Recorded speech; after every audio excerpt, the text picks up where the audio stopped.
ইকবাল মাওলানার সভাপতি মানি না মানব না ইকবাল মাওলানার সভাপতি মানি না মানব না ইকবাল মাওলানার সভাপতি মানি না মানব না ইকবাল মাওলানার সভাপতি মানি না মানব না অবৈধ সভাপতি মানি না মানব না অবৈধ সভাপতি মানি না মানব না পেশিশক্তি সভাপতি মানি না মানব না মাওলানার সভাপতি মানি না মানব না ইকবাল মাওলানার সভাপতি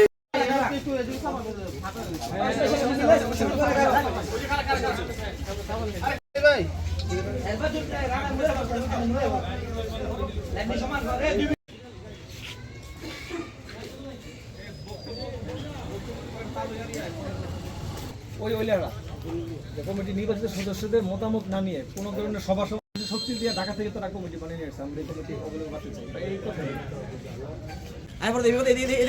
লাইনগুলো ভাঙেন না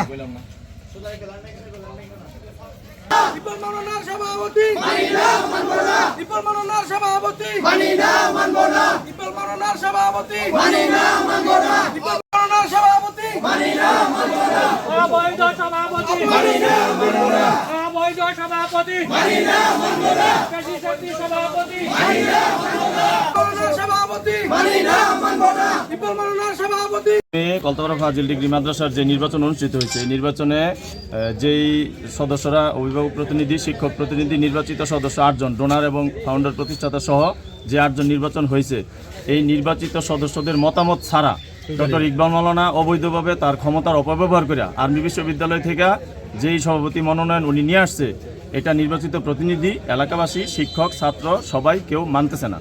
উনি ওনার ক্ষমতার অপব্যবহার করে আনছে, আমরা ওনার অপসারণ চাই।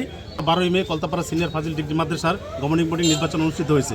এই নির্বাচনে বিএনপির থেকে আমরা 8 জন প্রতিনিধি 8 জন প্রতিনিধি আমরা পাস করছি। তা আমরা এই 8 জন প্রতিনিধি কেউ জানি না। ডক্টর ইকবাল মাওলানা ঢাকা থেকে উনি সভাপতি পদ নিয়ে আসছে এবং বিদ্যুৎ শাহী হিসাবে শাহজাহান প্রিন্সিপাল ওনার নাম আমরা শুনতেছি আওয়ামী লীগের দোষর এবং জাতীয় পার্টিরও দোষর।